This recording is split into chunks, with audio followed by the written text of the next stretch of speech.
Welcome to the Learning Pines YouTube. We hope this video helps. You start by confirming the exact compressor model so the swap fits and the electrical load matches.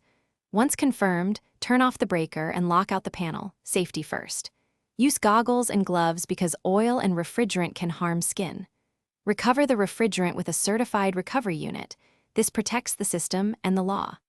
Now gather the manifold, vacuum pump, torque wrench, and new compressor so you can move straight into removal without interruption.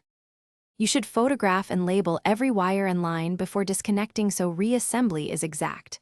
Next, recover residual oil and unbolt the compressor mounts while supporting the unit. Compressors are heavy and awkward. Cap the suction and discharge to keep moisture out. Install the new compressor, aligning mounts and gaskets, torque bolts and electrical connections to the manufacturer's specs. Once mounted, restore the correct oil charge and make sure line flares or braze joints are neat and contaminant-free before proceeding.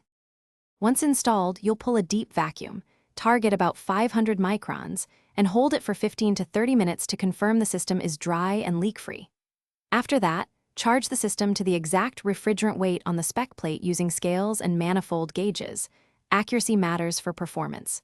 Start the unit and verify operating pressures, superheat/subcooling, and airflow. If pressures are off, check for leaks or incorrect charge. A common troubleshooting tip: if vacuum rises, soap test joints and rebraid any questionable connections. Thanks for watching. Consider subscribing if we helped you.